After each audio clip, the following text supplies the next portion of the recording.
नमस्कार, Manoj Tiwari talk show में आपका स्वागत है। मैं हूं प्रज्ञा वत्सल मिश्रा और मेरे साथ है समाजवादी पार्टी के नेता और पूर्व ब्लॉक प्रमुख संदीप यादव जी। संदीप यादव जी ने अब की बार शहर से सटी हुई फाफामाऊ विधानसभा से समाजवादी पार्टी से आवेदन किया है और बहुत ही ज्यादा उम्मीद है कि 2022 का चुनाव वे समाजवादी पार्टी से लड़ेंगे। आइए संदीप यादव जी से सियासी बातचीत करते हैं। संदीप यादव जी, आपका हमारे शो में बहुत बहुत स्वागत है। नमस्कार, बहुत बहुत धन्यवाद। आपका भी हमारे फाफामाऊ में हमारे घर पर स्वागत है जी। मेरा पहला सवाल आपसे ये होगा कि आप पुराने समाजवादी के नेता हैं जी। आप हमें ये बताइए कि समाजवादी आंदोलन आज कमजोर क्यों पड़ रहा है जबकि लोग अपेक्षा कर रहे हैं। देखिए, समाजवादी पार्टी का आंदोलन कमजोर कहीं नहीं है और हमारे नेता आदरणीय राष्ट्रीय अध्यक्ष जी लगातार गरीबों के बीच में, किसानों के बीच में, नौजवानों के बीच में लगातार संघर्ष कर रहे जा रहे हैं और उनके आदेश पर समाजवादी पार्टी का आंदोलन पूरे देश में चल रहा है। खास करके उत्तर प्रदेश में हमारी पार्टी के नेता के आदेश पर धरतीपुत्र माननीय मुलायम सिंह यादव जी के संस्कारों को, उनके अनुभवों को लेकर के माननीय राष्ट्रीय अध्यक्ष जिस तरीके से पूरे प्रदेश में दौरा कर रहे हैं, निरंतर नौजवानों में लगातार उत्साह बढ़ रहा है। किसान भरोसा कर रहा है हमारे नेता पर कि हमारा कोई भी अगर आने वाले कल का नेता और भविष्य हमारा हो सकता है तो आदरणीय अखिलेश यादव हो सकता है जी। मुझे ये बताइए कि राजनीति काफी अवसरवादी हो गई है आजकल, तो आपको क्यों लगता है कि नेता आजकल जितने भी नए यंगस्टर नेता आते हैं वो अवसर देखकर ही कदम उठाते हैं? नहीं, देखिए, अवसरवादी जो लोग होते हैं वो हो सकता है कि कुछ लोग राजनीति इसलिए करते हों कि उनको कुछ पद का ही लालच हो। कुछ लोग राजनीति इसलिए करते हैं कि वो किसी विचारधारा से प्रेरित होकर के जन समस्याओं को लेकर के अधिकारियों के बीच में लड़ना, लोगों को उनका हक दिलाना, न्याय दिलाना। कुछ लोग इस प्रवृत्ति के होते हैं, जो इस प्रवृत्ति के होते हैं वो राजनीति निरंतर काम कर रहे हैं, उनको कुछ मिला हो चाहे ना मिला। तो आपको क्या लगता है, सत्ता जरूरी है या नहीं? सत्ता जरूरी है। सत्ता इसलिए जरूरी है, इसलिए बहुत जरूरी हो जाती है कि सत्ता में रह करके ही हम आप जैसी बहन बेटियों को 10-90 का लाभ दे पाए, सत्ता में रह करके ही हम 102-108 चला पाए, सत्ता में रह करके ही हम समाजवादी पेंशन दे पाए। तो सत्ता में बने रहना बहुत जरूरी है। सत्ता में अगर हम नहीं रहेंगे तो आपकी मदद हम नहीं कर पाएंगे उस रूप में जिस रूप में हम कर सकते हैं। बाकी व्यवहारिक रूप से तो हमारे नेता के आदेश पर तमाम पूरे प्रदेश में जहां पर भी लोगों के साथ कुछ भी हुआ है, चाहे बहन बेटियों के साथ कोई अत्याचार हुआ हो, चाहे किसानों के साथ, चाहे नौजवानों के साथ, चाहे बीमारी से ग्रसित किसी गरीब परिवार के साथ, हमारे नेता ने हमेशा। तो आपके हिसाब से अवसरवादी राजनीति जरूरी भी है एक तरीके से? नहीं, अवसरवादी लोग, मैंने कहा था दो भाग में बांट दीजिए आप। जो अवसरवादी लोग हैं उनका चेहरा अलग हो सकता है समाज में। जो लोग वाकई में विचारधारा से, किसी विचारधारा से प्रेरित हैं वो राजनीति करेंगे। उनका अवसर, मतलब जैसे हम टिकट मांग रहे हैं, हमारे साथ बहुत सारे भाई मांग रहे हैं, लेकिन टिकट एक ही पार्टी का एक ही कैंडिडेट होगा। तो कोई भी कैंडिडेट होगा तो निश्चित रूप से हम उसके साथ माननीय नेता को अपने मजबूत करेंगे जी। संदीप यादव जी, फाफामाऊ चुनाव के लिए आपके क्या मुद्दे होंगे? देखिए, हमारा सबसे बड़ा मुद्दा जो मैंने सोचा, चूँकि मैं बहुत सामान्य परिवार से हूँ, हमारे पिताजी लगातार कई बार प्रधान रहे ग्राम सभा लखरामा बहरिया ब्लॉक के, और मैं भी 2010 में जिला पंचायत बहुत कुछ वोट से मैं हारा और राजनीति में मैं हूँ। तो मुझको लगता है कि मैं इस क्षेत्र का रहने वाला हूँ और निश्चित रूप से अपने मेहनत के दम पर और अपने पार्टी के नेता के आशीर्वाद पर, माननीय सांसद धर्मेंद्र यादव, पूर्व सांसद बदायूं, उनका भी सानिध्य हम लोगों, उनसे बहुत कुछ हम लोगों ने सीखा। और माननीय राष्ट्रीय अध्यक्ष जी तो हमारे नेता ही हैं, माननीय धरतीपुत्र माननीय मुलायम सिंह यादव जी के संस्कारों में हम लोगों ने बहुत कुछ सीखा। तो निश्चित रूप से हमारी जो लड़ाई है हमारे क्षेत्र के लिए जो है वो हम अपने क्षेत्र में हम तो देख रहे हैं कि मतलब विकास के नाम पर जितना वादा वर्तमान सरकार कर रही है, हमने ये कर दिया, हमने सड़क बिछा दिया, हमने जाल बिछा दिया, ऐसा कुछ नहीं। अभी जी, इसी से मेरा दूसरा सवाल भी था। मुझे ये बताइए कि वर्तमान विधायक का कहना है कि यहाँ पे तो विकास बहुत हुआ है, यहाँ तक कि सड़कें बहुत है, तो फिर ऐसे आप कितने संतुष्ट हैं? एक हमारे ग्राम सभा जैतवाड़ी के परमानंद जी हैं, परमानंद व्यास जी हैं, वो अभी कल शाम को मेरे पास फोन किए थे। मतलब मैं प्रैक्टिकल आपको उदाहरण दे रहा हूँ, मैं मतलब राजनीतिक उदाहरण नहीं, प्रैक्टिकल उदाहरण दे रहा हूँ। तो उन्होंने मुझको रात में कल फ़ोन किया, तो कुछ राजनीतिक चर्चा हुई, तो उन्होंने कहा कि संदीप जी, मैंने तो माननीय विधायक जी से निवेदन किया कि हमारे घर के सामने खड़ंजा है, बड़ा जर्जर है, मैंने एक 4 व्हीलर खरीद रखी है, हमारे क्लासमेट हैं उनके। अच्छा। तो एक खड़ंजा हमको दे दीजिए, इंटरलॉकिंग दे दीजिए, अपनी गाड़ी से मैं सुलभता से ले जा सकूँ अपने घर पर। तो बोले कि 1 साल हो गया, कोई रिस्पांस नहीं मिला। तो यही समझ लीजिए कितना विकास उनके होगा। जब उनसे जुड़े लोग, जो उनके साथ पढ़े लोग हैं, जैसे हम लोग अपने मित्र जो हमारे साथ पढ़ा हो, चाहे मुंबई में हो चाहे दिल्ली में हो, तो हम तो उसकी मदद के लिए आगे आ जाते हैं। कोई अगर व्हाट्सएप पर भी कोई रिक्वेस्ट करता है कि यार हमारी मदद कर दो, हम फाफामाऊ में है या शांतिपुर में, इलाहाबाद में है, तो हम लोग आगे आ जाते हैं। तो जब उनके नज़दीक के लोग इस तरीके के बयान दे रहे हैं तो आप ऐसे सामने, मैं नाम लेके बता रहा हूँ, कोई जी। संदीप यादव जी, आप ब्लॉक प्रमुख रहे हैं, तो इस दौरान आपने कितना काम किया है और क्या काम किया है, हमें ये जानना देखिए, चाहते हैं। हम ब्लॉक प्रमुख जितने दिन भी थे जी, हमारे क्षेत्र में जो ज़्यादा खराब रोडें थी, जैसे हमने एक बाईपास बनवाया हमारे सोराव ब्लॉक के बाएं तरफ एक नहर है, देवगलपुर नहर जो है, जो जोड़ती है आगे जाके प्रतापगढ़ रोड पे, सबसे जर्जर स्थिति उसकी थी। कभी कभी जब सोराव में सिंगल रोड होने की वजह से जाम लग जाया करता था, तो स्थानीय लोगों की सबसे बड़ी समस्या वो थी। तो लगभग हमने वहाँ पर 1 किलोमीटर का खड़ंजा तत्काल वहाँ पर बिछवाया था। हमारे गद्दू मतलब हमने जो हमारे 1.5 साल का जो हमारा वक्त था, उसमें हमने जहाँ पर बहुत नीड थी, चूँकि बहुत बड़ा बजट नहीं था, 14वां वित्त आयोग का जो पैसा आता था वो ग्राम प्रधान सम्मानित ग्राम प्रधान की निधि में डायरेक्ट कर दिया था माननीय प्रधानमंत्री जी ने। तो इसकी वजह से हम वही करा पाए जो हमारे पास निधि थी। बाकी इच्छा बहुत थी, लेकिन चूँकि सरकार बदली, तो सरकार बदलने के बाद तमाम दबाव हमारे ऊपर रहा, हमको हटना पड़ा। सर, आपको नहीं लगता कि क्षेत्र पंचायत और जिला पंचायत के चुनावों में सत्ता का हस्तक्षेप बहुत ज़्यादा रहता है, चाहे जिसकी भी सरकार हो, ये सही नहीं है? देखिए, हस्तक्षेप करना नहीं चाहिए, लेकिन कर रही बीजेपी, ये दिख रहा है। जिस तरीके से आप लोग तो भी आप लोग साफ कहना चाहते हैं? हाँ बिल्कुल, मतलब इस बार हम तो चाहेंगे कि निष्पक्ष चुनाव हो। कम से कम जो लोकतंत्र का मजबूत स्तंभ है, चाहे चुनाव आयोग हो, चाहे मीडिया हो, तो ऐसे जुडिशरी हो, ऐसे लोगों को तो निष्पक्ष होना चाहिए देश हित में। जी, तो आपको लगता है कि ये लोकतंत्र के लिए सही नहीं है? नहीं, लोकतंत्र बिल्कुल, लोकतंत्र तो धीरे धीरे खोखला होता जा रहा है। लोकतंत्र मतलब जिधर आप नजर डालिए पीछे 4-5 साल, जब से भारतीय जनता पार्टी की सरकार है, लोकतंत्र खोखला होता जा रहा है। उस पर बहुत बड़े बड़े विद्वान बहस कर चुके हैं, तो इतने कम समय में आपको क्या बताएं। लोकतंत्र बिल्कुल मतलब खोखला होता जा रहा है, लोकतंत्र का मतलब समाप्त होता दिख रहा है। जी, आपको क्या लगता है कि पंचायत चुनाव विधानसभा चुनावों को कैसे प्रभावित करने वाले हैं? देखिए, पंचायत चुनाव प्रभावित करेगा, निश्चित रूप से करेगा। हमको जहाँ तक लग रहा है, जिस तरीके से ये चुनाव बार बार कोर्ट और सरकार और सुप्रीम कोर्ट, हाई कोर्ट, हमको एक शंका है कि कहीं सरकार इसको टालना तो नहीं चाहती लंबे समय के लिए। अच्छा। हमको शंका है, हमारी व्यक्तिगत शंका है, क्योंकि सरकार डरी हुई है, जनता में जन आक्रोश भयंकर है। इन्होंने लगातार, करीब जब से इनकी सरकार है, लगातार इन्होंने जनता को बिल्कुल गुमराह करके, जनता के मेन मुद्दों से भटका करके, गलत तरीके से जनता का कहीं न कहीं से नुकसान भारतीय जनता पार्टी की सरकार कर रही है। तो आप साफ साफ एक इल्ज़ाम लगा रहे हैं कि निश्चित रूप से आप हमको बताइए, कौन सा ऐसा डिपार्टमेंट है जो डिपार्टमेंट अपने कार्यालय के बाहर बैठ करके सरकार के खिलाफ जिंदाबाद मुर्दाबाद का नारा लगा है? चाहे नौजवानों की बात कर लीजिए नौकरी के नाम पर, चाहे रेलवे के स्टाफ की बात कर लीजिए, चाहे आप बैंक कर्मियों की बात कर लीजिए, चाहे किसान आज कई महीनों से पड़ा है, आप उसकी बात कर लीजिए, चाहे हमारे आप जैसी बहन बेटियां हैं जो सुरक्षित नहीं हैं, हाथरस जैसी घटना हुई, बदायूं में, मतलब तमाम घटनाएं घट रही हैं। तो आपको इस बात का अंदाजा है कि सरकार के खिलाफ तो लगभग हमको लगता है पूरा एक बड़ा महकमा, कह सकते हैं देश के ज़्यादातर लोग सरकार के खिलाफ हैं। जी, संदीप यादव जी, फाफामाऊ विधानसभा चुनाव को लेकर आपकी क्या तैयारी है? देखिए, हमारी तैयारी एक दिन की नहीं है। हम यहीं पर फाफामाऊ विधानसभा के ही प्रॉपर निवासी हैं। अच्छा। और हम सबके सुख दुख में बराबर आते जाते रहे। और ये चूँकि अवसर था, हमारी समाजवादी पार्टी लोकतांत्रिक व्यवस्था की पार्टी है। हमारे नेता माननीय श्री अखिलेश यादव जी का आदेश हुआ कि जिसको भी चुनाव लड़ने की इच्छा हो पार्टी से, वो आवेदन कर सकता है। तो उसी क्रम में हमने आवेदन किया है और निश्चित रूप से मैं बराबर सबके सुख दुख में आता जाता रहा हूँ। यहाँ स्थानीय मुद्दों पर बराबर मेरी सहभागिता भागीदारी रही है, चाहे वो किसी को न्याय दिलाने की बात रही हो, चाहे उनके साथ किसी मामले में उनकी मदद करने की बात रही हो, हम बराबर लोगों के बीच में सक्रिय रहें। तो अपने कार्यकर्ता साथियों और अपने जो हमारे पार्टी के तमाम वरिष्ठ और हमारे नौजवान साथी हैं जी, उनकी सहमति ले करके मैंने एक प्रयास किया है, टिकट मांगा है। बाकी राष्ट्रीय अध्यक्ष जी तय करेंगे। संदीप यादव जी, कहा जा रहा है कि सूबे के उप मुख्यमंत्री जो हैं वो फाफामाऊ विधानसभा से चुनाव लड़ सकते हैं। इस चीज को आप कैसे देखते हैं और आप अपने आप को कितना मजबूत पाते हैं? देखिए, जब 2022 में आम चुनाव होगा ना जी, तो कोई ना मुख्यमंत्री होगा ना उप मुख्यमंत्री होगा, एकदम साफ सी बात आप समझिए।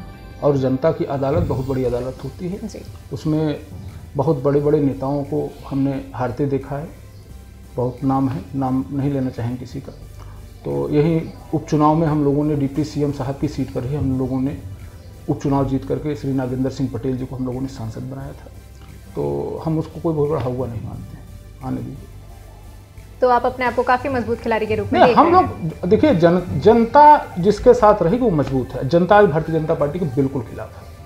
सर अगर दावेदारों की बात की जाए समाजवादी पार्टी में ही, तो काफ़ी सारे लोग हैं। आदिल हमजा है, दूधनाथ पटेल हैं, मनोज पांडे जी हैं, आदिल ये आप भी हैं। और इतने में आप मुझे ये बताइए कि आपको नहीं लगता कि सपा अध्यक्ष को काफ़ी मशक्कत करनी पड़ेगी? देखिए, हमारे राष्ट्रीय अध्यक्ष जी बहुत ही सुलझे व्यक्तित्व के नेता हैं और उनका हृदय बहुत उदार है, बहुत बड़ा है। वो एक को टिकट देंगे और उनके आदेश पर हम लोग उनको विधायक बना करके जिसको भी टिकट देंगे उनको हम लोग विधानसभा में भेजने का काम करेंगे।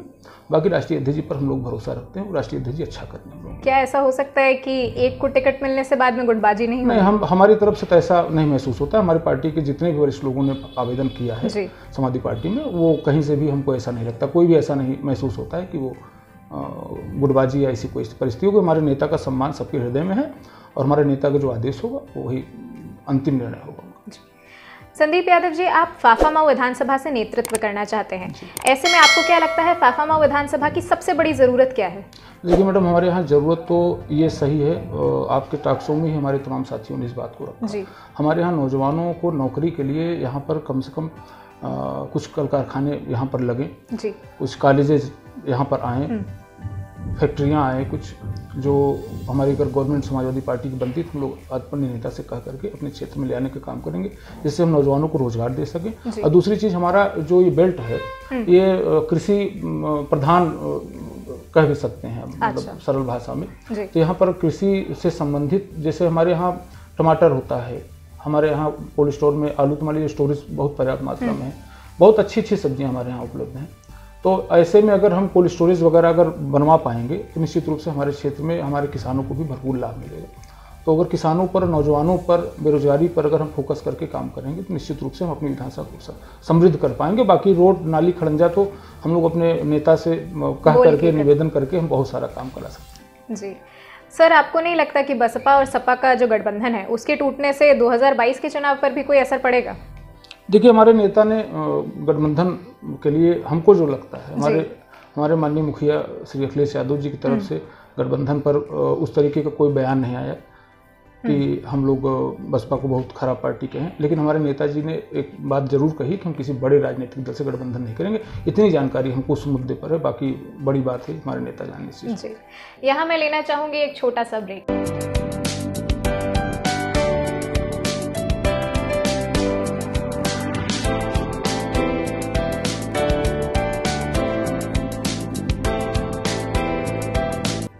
ब्रेक के बाद आपका स्वागत है। संदीप यादव जी, आपको नहीं लगता कि पुरानी सरकारों ने अपराध पे अंकुश पाने का इतना काम नहीं किया, इस वजह से बीजेपी को इतनी जगह मिली? अपराध पर अंकुश पाने का काम पिछली गवर्नमेंटों ने किया था? नहीं किया था। आप अभी हमारे साथ चल दिए शांतिपुरम चौराहे पर, आपको इनोवा गाड़ी दिखाएंगे, कंप्लीट जीपीएस सिस्टम से लोड इनोवा गाड़ी, लग्जरी गाड़ी, ये अखिलेश यादव जी की देन है। पहले यहीं शांतिपुरम चौराहे पर एक धक्का मार जीप रहा करती थी, अगर उससे बदमाशों को अगर दौड़ाया जाए तो शायद वो मलाका चौराहे पर बंद हो जाती, तो उसको धक्का मार के फिर फाफों को ले आना पड़ता। ऐसा नहीं है। आदरणीय राष्ट्रीय अध्यक्ष जी ने बहुत हाईटेक किया था पुलिस विभाग को, और हाईटेक करने की वजह से ही तमाम अपराध पर नियंत्रण पाना हमारी सरकार में बहुत प्रबलता से जारी था जी। और निश्चित रूप से जिस वृक्ष को हम लगाते हैं उसका फल बाद में मिलता है, उसका बहुत उदाहरण है। तमाम फीता काट दिए हमारे माननीय मुख्यमंत्री जी, योगी जी, तमाम फीता काटे हमारी सरकार की। तो ऐसा नहीं है, बहुत सारे काम हुए थे। 1090 बहन बेटियों की सुरक्षा के लिए ये 100 डायल, आपकी जो हम 100 डायल के अलावा भी मैं बात कर रहा हूँ, जितने भी थाने हैं सारे थानों में नई जीपें और नई इनोवा, नई बोलेरो गाड़ियाँ उपलब्ध कराई गई थी माननीय राष्ट्रीय। तो अपराध पर नियंत्रण पाने का ही उनका मंसूबा था जी। सर मुझे ये बताइए कि जैसे कोविड-19 बढ़ रहा है फिर से, आपको लगता है कि पैंडेमिक की वजह से वापस से चुनावों पे कोई असर होगा? देखिए, हमको तो लगता है कि ये भारतीय जनता पार्टी की प्री प्लान बीमारी है। अच्छा, आप ये बताइए कि जहाँ पर चुनाव होता वहाँ पर महामारी नहीं होती, वहाँ पर रैली करना छूट है, और जहाँ पर चुनाव नहीं है वहाँ पर आप मास्क लगाइए, नहीं जुर्माना दीजिए 500 रुपये। ये कौन सा न्याय है भाई? आप बंगाल में आप रैली कर रहे हैं, बड़ी बड़ी रैली कर रहे हैं, पूरी भारतीय जनता पार्टी की सरकार, पूरे देश की सरकार, यहाँ तक कि हमारे उत्तर प्रदेश के मुखिया जो अपने प्रदेश संभाल नहीं पा रहे हैं, तमाम घटनाएं उत्तर प्रदेश में घट जा रही हैं, आप बंगाल में हैं, तो तमाम गतिविधियाँ जो उत्तर प्रदेश में हो रही हैं, जो मतलब जन जनता के हित में नहीं है, ऐसी गतिविधियों को नजरअंदाज करते हुए ये बंगाल में प्रचार कर रहे हैं। और बंगाल में ममता बनर्जी के खिलाफ पूरी भारतीय जनता पार्टी ताकत लगा करके काम कर रही है, तभी वहाँ पर उनका कुछ हमको लगता है कर पाने में सक्षम दिखाई नहीं पड़ी भारतीय जनता पार्टी। ये प्लानिंग के तहत इनका कभी चालू होता है, कभी हमको लगता है कि कुछ दिन बाद ये फिर लॉकडाउन करने के मूड में है। देखिए ऐसा है कि सरकार के पास कोई प्लान नहीं है, सरकार के पास एक प्लान नहीं है, इसलिए सरकार जब घबराती है तो कोई कुछ ऐसा कृत्य कर जाती है जिससे कि आपका ध्यान भंग हो जाए। तो आपको नहीं लगता कि पिछले साल लॉकडाउन करना एक अच्छी चीज़ थी? नहीं, अच्छी चीज़ कैसे थी? आप बताइए कि कितने लोगों को नौकरी से हाथ धोना पड़ा, कितने लाख लोग पैदल चल करके आए। आपको पता है कि भारत देश विश्व का बहुत अच्छा देश माना जाता है। ये विभिन्न संस्कृतियों को अपने में समेटे हुए बहुत सुंदर देश हमारा भारत देश है। और जब भारत देश का बुजुर्ग बहन बेटियां, यहाँ तक कि माताएं बहनें, अब ललितपुर की एक घटना है, वहाँ पर एक बहन को डिलीवरी हुई, रास्ते में हो गई, 2 घंटे बाद वो मतलब पुनः बच्चे को संभाल करके फिर अपने घर की तरफ पैदल रवाना हो गई। एक बेटी अपने पिता को साइकिल से हजारों किलोमीटर खींच करके ले आई अपने घर। तमाम लोग रास्ते में जिनका देहांत हो गया, किसी का एक्सीडेंट हो गया, किसी को भूख से हो गए, किसी ने अगर कोई मदद की थी, हमारे राष्ट्रीय अध्यक्ष जी के आदेश पर, समाजवादी पार्टी के नेता हमारे राष्ट्रीय अध्यक्ष जी के आदेश पर समाजवादियों ने पूरे प्रदेश में भरपूर मदद कोविड के दौरान की थी। और लेकिन हमको लगता है कि भारतीय जनता पार्टी की सरकार, इनके अंदर न तो कोई संवेदना है किसी के प्रति, न तो इनके अंदर कोई वेदना है। ये वही काम करेंगे जो इनका मन करेगा। वो जनता के हित में है कि जनता के अहित में है, इनसे इसका कोई वास्ता नहीं है, जहाँ तक मैं मानता हूँ। कोविड के दौरान बहुत सारा पीएम केयर फंड में कितना पैसा आया, कुछ पता है आपको? अगर इतना पैसा पीएम केयर फंड में आया तब तक और हाईटेक हो जाना चाहिए था। कोविड के खिलाफ लड़ाई लड़ने का जो हमारा इंस्ट्रूमेंट है, जो हमारी सुविधाएं हैं, वो और हाईटेक हो जानी चाहिए थी। आप बताइए, आप मास्क पर जुर्माना की बात करते हैं, सैनिटाइजर छिड़काव की बात क्यों नहीं करते हैं? जब इतना बहुत सारा पैसा आ गया तो जिन हमारे पुलिसकर्मी भाइयों को लगा करके आप मास्क के लिए पैसा उगाही कर रहे हैं, वहीं पर आप 1000 रुपये का, 2000 रुपये का मास्क अवेलेबल करा दीजिए। या स्वयंसेवी संगठन या संस्थाएँ, जिसे हम समाजवादी पार्टी के लोगों ने मदद की, बहुत मदद की, पूरे प्रदेश में लोगों ने मदद की, हम लोगों ने भी मदद की। तो वहाँ पर आप ऐसा काम करिए जो जनता को अच्छा लगे। आप जो है ज़बरदस्ती का आप चालान काट दे रहे हो, डर पैदा करके आप किसी से उससे आप पैसा वसूल रहे हो, ये तो पैसा वसूलना होगा ना भाई। आपके पास तमाम हैं सोर्सेज हैं। आप हमसे 18% खाने में जीएसटी, आप होटल में चले जाइए, 5 स्टार होटल में 18% खाने पर टैक्स है। हमसे आप तमाम तरीके से वसूल रहे हैं, टैक्स वसूल रहे हैं आप, और भी संसाधनों से आप वसूली कर रहे हैं प्रदेश की जनता से। तो अगर गरीब आदमी साइकिल से जा रहा है, मोटरसाइकिल जा रहा है, तो उसका मास्क चेक करके उसको 5 रुपये, 200 रुपये, 250 रुपये, 100 रुपये का चालान आप टारगेट कर रहे हैं, तो निश्चित रूप से। तो आप मानते हैं कि बीजेपी जो है वो अमीरों की सरकार है? बिल्कुल, वही उन्हीं को तो तवज्जो मिल रहा है। आप हमको बताइए ना कि मतलब किसका फायदा हो रहा है? जो प्राइवेटीकरण हो रहा है इससे किसका फायदा है? तो निश्चित रूप से बड़े लोगों का फायदा है ना। मिडिल क्लास की मैं बात नहीं कर रहा हूँ, जो बड़ा है वो बड़ा है जी भाई। ये इनके लोग कहते हैं कि हमने सिलेंडर फ्री में दे दिया। ऐसा क्या भैया, सिलेंडर फ्री में? आप 900 रुपये में सिलेंडर बेच रहे हो, कौन सा सिलेंडर आपने फ्री में दे दिया? जो उज्ज्वला गैस योजना, आप लोग कभी अलाउ खरीदते होंगे मार्केट में, तो हमको लगता है 75 या 72 का लिक्विड मिलता है। हाँ। और आप पूरा मशीन सहित खरीदिए तो आपको हमको लगता है कि 80 रुपये मिल जाता है। हाँ। तो कीमत तो उसकी अंदर जो लिक्विड है उसकी है ना। हाँ। मशीन तो भाई धीरू भाई अंबानी और अडानी के पास इतनी बड़ी फैक्ट्रियां हैं कि उनसे अगर आप टाइप कर लीजिए और तो अपने कबाड़ में से इतना सिलेंडर टंकी बना के आपको गिफ्ट कर देंगे। भाई गिफ्ट करेंगे, फिर आप गैस भरवा के आप बेचिए।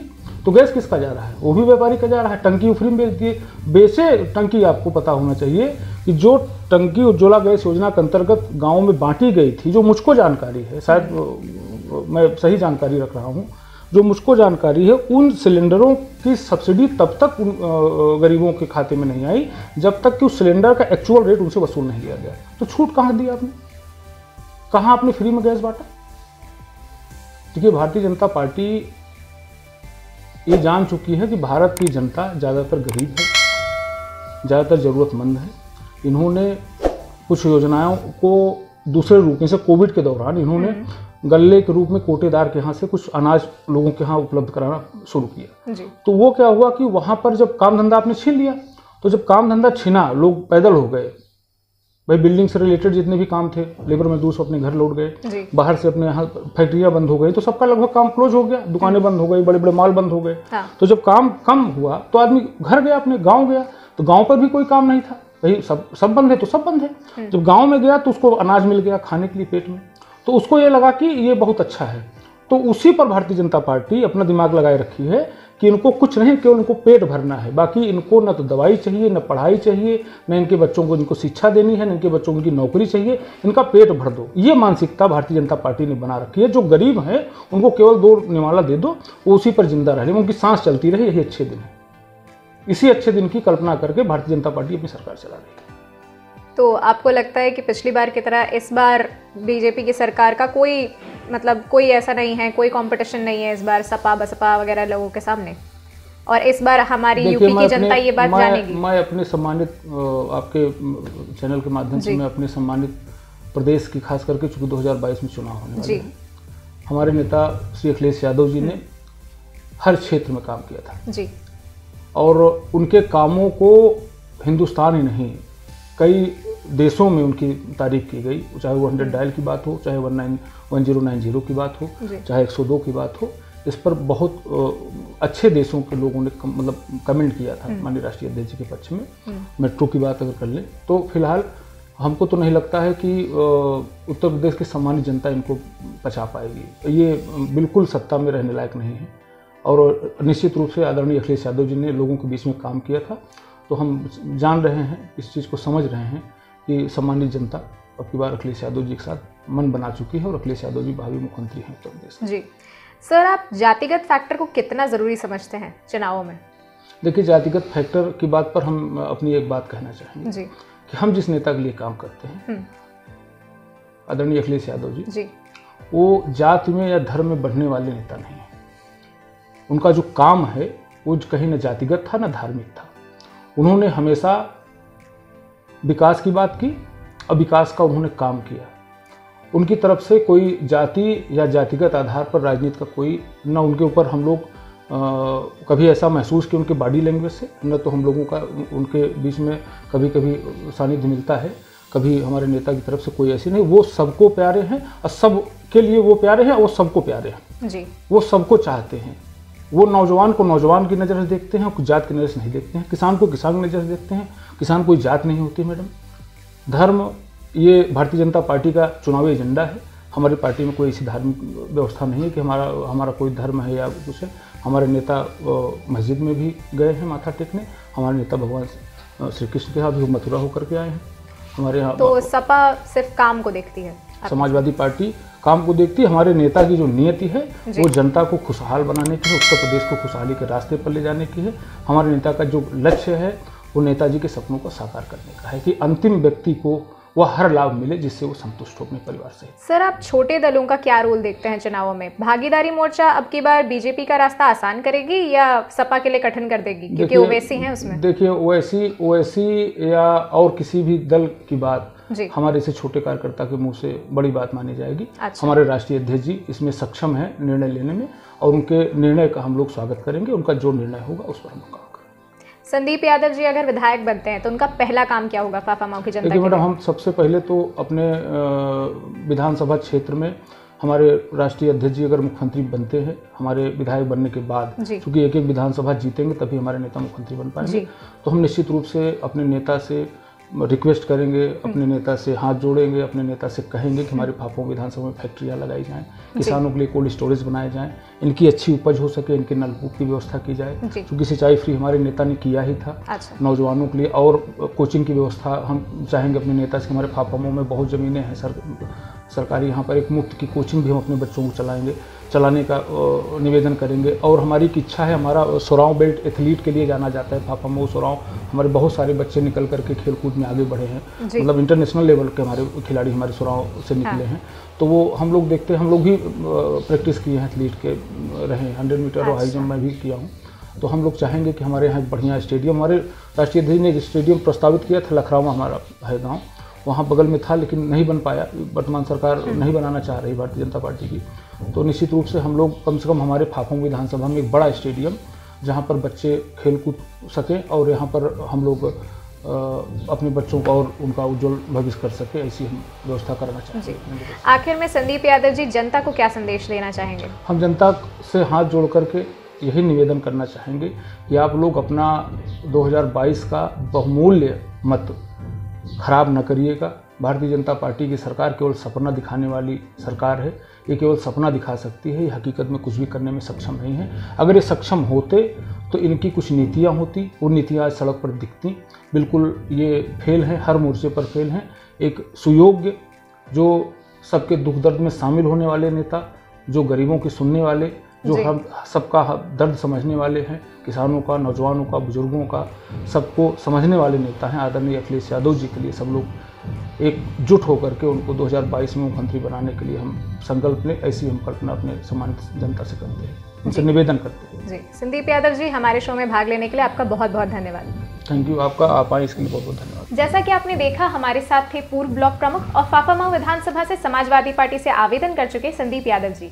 इन्होंने हमें बताया कि कैसे शब्दों में फंसने की कोई जरूरत नहीं है जनता को, और इस बार वो काम को देखें तो ही प्रदेश का विकास हो सकता है। ऐसे ही कई दिग्गज नेताओं से आपकी मुलाकात हम कराते रहेंगे। इजाजत दीजिए मुझे यानी कि प्रज्ञा वत्सल मिश्रा को, और देखते रहिए मनोज तिवारी टॉक शो।